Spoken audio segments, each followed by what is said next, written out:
We are back. We are back. We are back. We are back. Hello, hello, hello, my Paxton people, and welcome to, after a long hiatus, a brand new episode of Darius3k's The Lineup. New era for Tottenham. So I thought, why not bring this back? This is going to be a great show. I'm looking very much forward to this because I'm actually going to be able to discuss fun, maybe potentially attacking tactics in this one with our new manager, obviously Antonio Conte. As you can see, name change has to be apparent. We are now Darius352K for obvious reasons. But I'm not going to drag on too much. I'm going to do the obvious things that I should say. 1,000 subscribers. Now we're on 1,100. So I can't thank you guys enough. That is absolutely amazing. Keep liking, keep subscribing, keep commenting, keep sharing. It means so much. And hopefully we can start giving you even better content with potential super chats and memberships that we're introducing as well. So check us out. If you want to contribute, please contribute. If you don't, leave a like, leave a dislike. Any contribution is amazing. But I'm not going to rag on too much because I'm actually excited to talk about this. Before I even talk about this, though, let me just come to Wayne Bonner, because Wayne Bonner has given me my personal first ever super chat on this show alone. Thank you so much, Wayne. £2. Come on, you Spurs. Looking forward to Conte's first league game. So my mate, from Thursday, I've been over the moon. I got carried away on Thursday. I was saying this is the most amazing football I've seen. This is great after 2 years of basically suicide football. This is now what I want to see. So no, thank you so much for the super chat, Wayne, and I completely agree with you there, mate. 100%.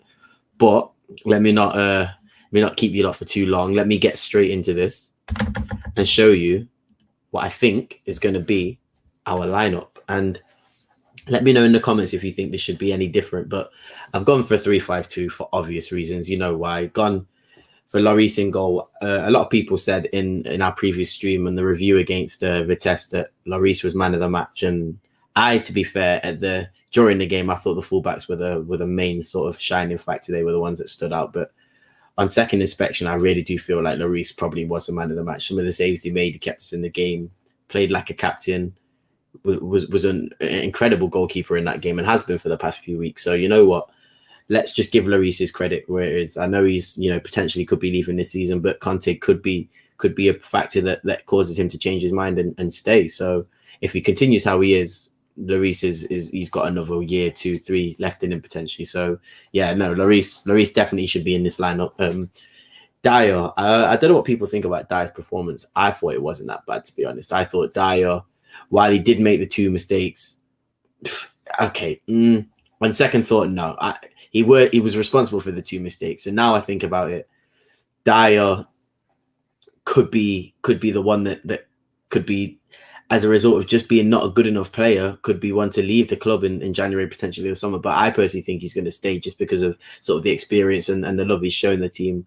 And sort of, like I said, and I mentioned this in the previous stream, the fact that he can talk Portuguese and communicate with Emerson and communicate with Romero and Sanchez and Reguilon in various languages, I think that helps. So to be fair, Dyer being in that lineup may anger some people, but I just think logically and knowing how Conte wants his teams to set up and how he likes experience, I think Dyer's gonna start. If you notice, though, I've put Romero in the middle just because the way Romero was playing yesterday, I do think the right side was getting a little bit exposed as a result of obviously Emerson and Reguilon playing as wing backs more, but Romero was covering that area. I think Romero can do that role even better in the middle and will allow Skip and Højbjerg to potentially push forward a little bit more as well, which also might lead to us not being able to play or not having to play those two sort of in the same team. So Romero, I think, is much better in the middle. I think he'll be a much sort of more dynamic, have much more range to sort of going into set balls in the middle, have much more of the pitch to sort of cover as well. So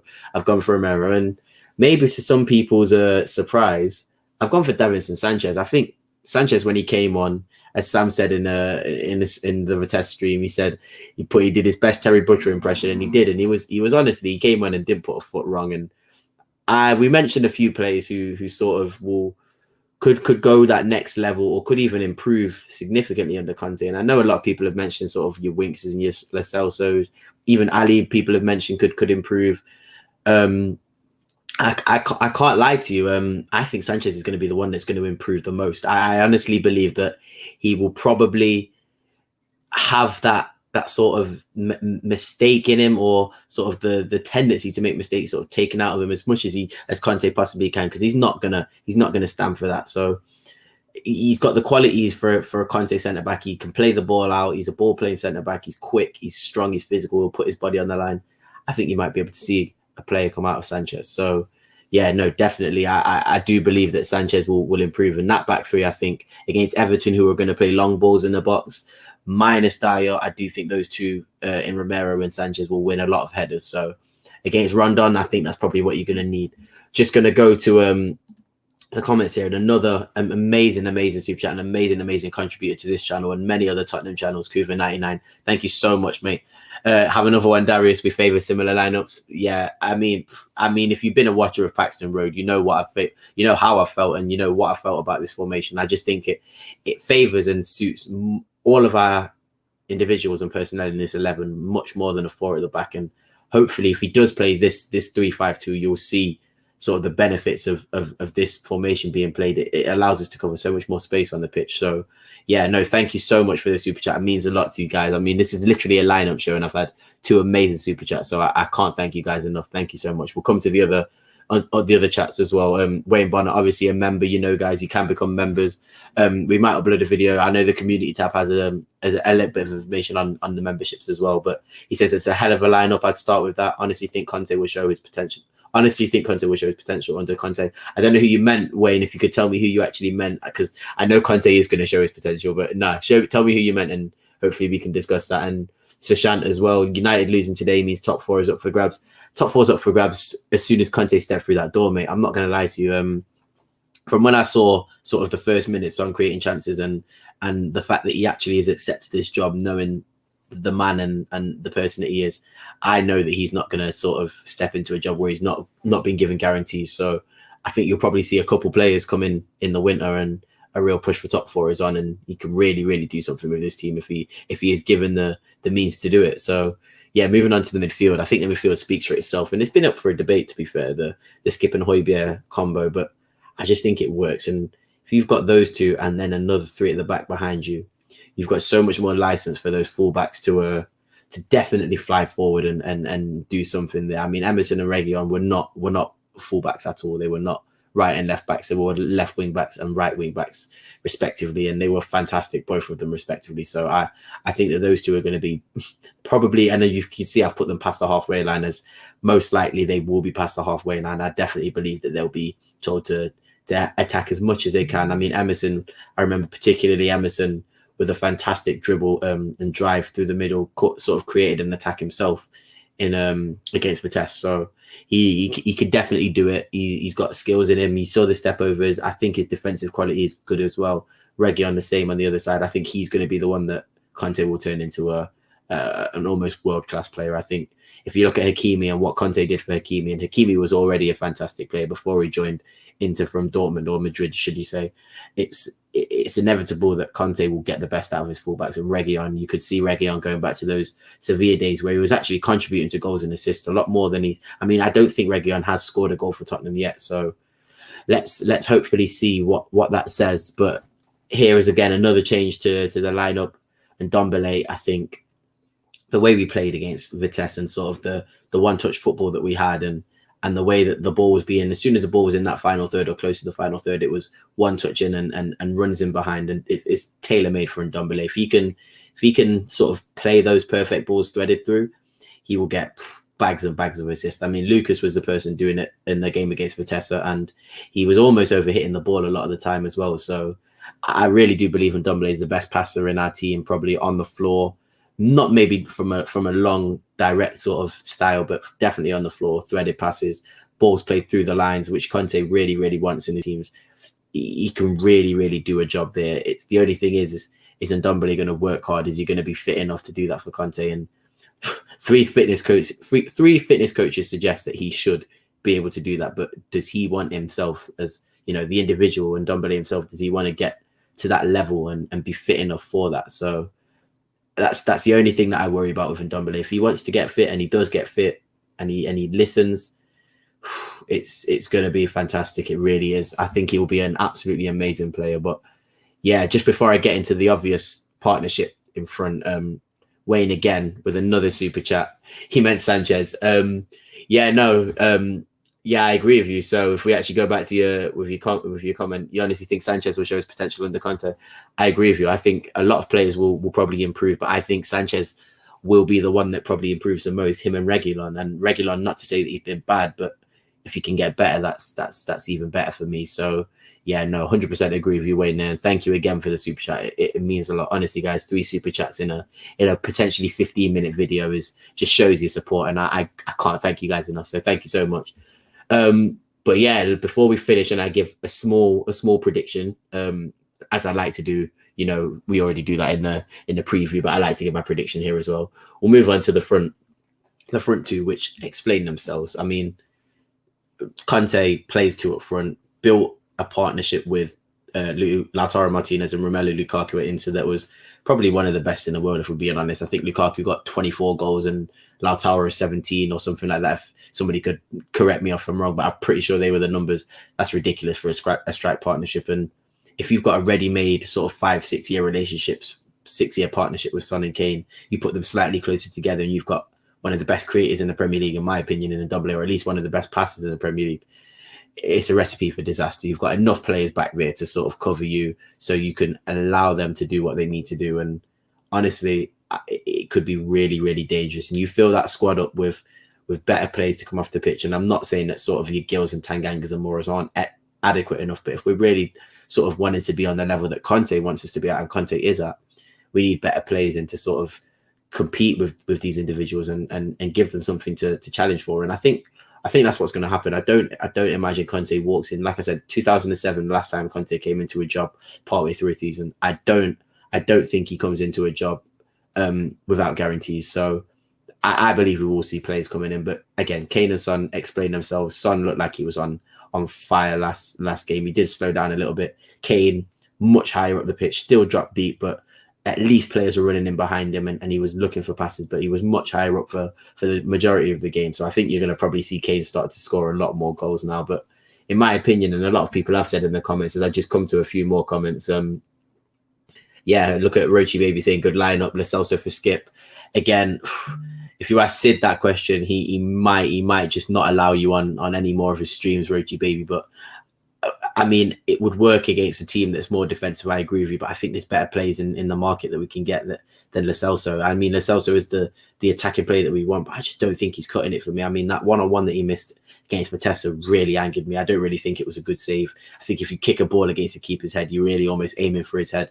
So yeah, no, Lo Celso would be an obvious switch for Skip if we wanted to be more attacking, or if obviously we were to concede first. But I think Skip will keep his place just for that solidity. But no, thanks for your comment, Rochi. Potomac again, great contributor. Big up yourself, Potomac. You're always on the streams contributing. Sashant again says perfect lineup, but Ndombele will thrive this time because he'll have all the protection in the world. So everything will be best. Lo Celso as well. I agree with you. I think Ndombele's just got the better quality. So obviously, I'd rather go for Ndombele in that whole trust Dyer, Skip.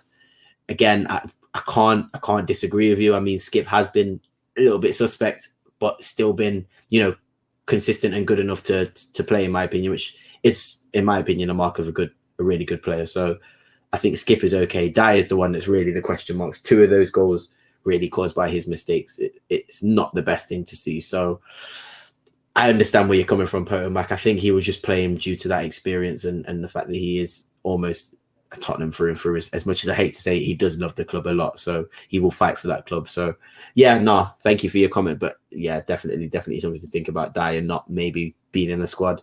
He needs a left-footed central defender in January, and a proper striker will solve a lot of our problems.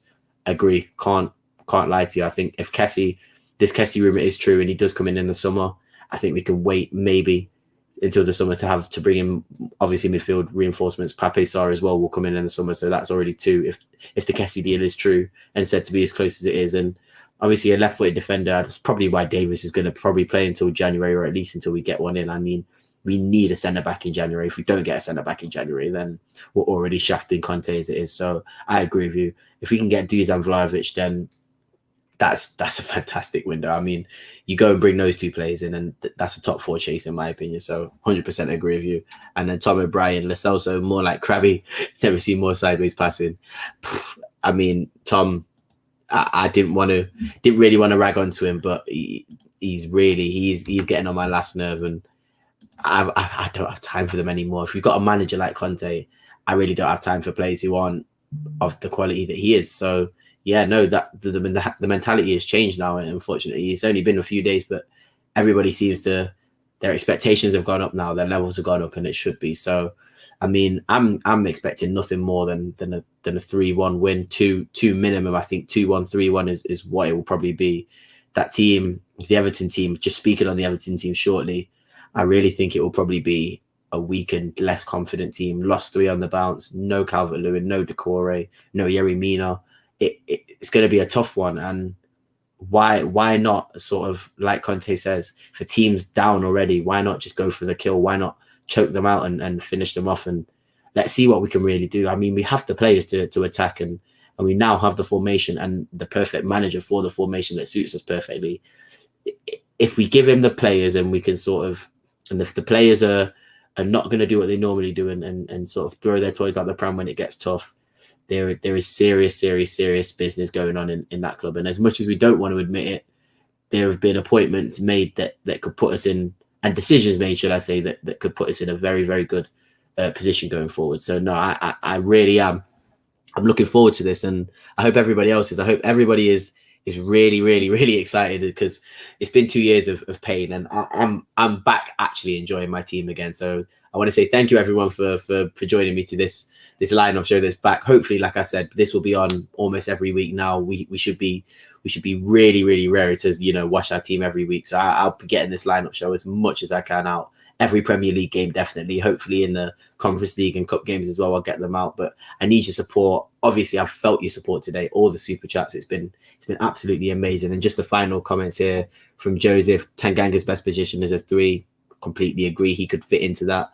Nuno's even got involved. He's got more time now. He got sacked. I'm sorry, bro. Had to happen. Thank you for joining the show, though. Can't lie. Mary McGee, great contributor again. Thank you. Skip was overwhelmed by Conte, trying hard to make mistakes. I actually agree with you. I think he was probably a little bit nervous to lose his place, because obviously Conte likes experience. But I think if he just calms down, he will really be able to show what he's about as a 20-year-old, 21-year-old playing so maturely in the Championship last season, and during the start of this season being one of our best players. He can definitely contribute.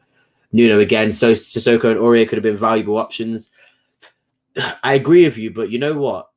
I don't think they're starting players, and we as Tottenham now with Conte can look for better sort of alternatives than Sissoko and Aurier. We can shop in a better market now just because we've got a manager like Conte. So I agree with the point, but I think the players aren't good enough for us anymore. I think we can actually look higher now. I know as Tottenham fans we don't even really think like that, but Conte's at our club now. It brings a different air to your club. It brings a different vibe to your club. When players, any player who played in the Serie A last season will probably have an idea or want to join because they have an idea of how Conte plays and how he's going to perform. So yeah, no, honestly, Kuva again, Rochi, thank you for your comments. Nuno, thank you for your comments. Apotomac, thank you so much for your lovely comments. But guys, I'm going to leave it here. I don't want to leave you for too long because it isn't meant to be too long of a video, but thank you so much. Make sure you do subscribe to Paxton Road. Make sure you do check out all the videos coming up. Sid says the preview today, Jody on Monday, just Jody on Monday. We'll have a review tomorrow after the game as well. There's loads to check out, and then obviously you can check out all the parent channels as well that are under FTB Sports. But thank you very much. Thank you very, very much, guys, and hopefully we'll win 3-1, and I will see you in a very, very, very short while.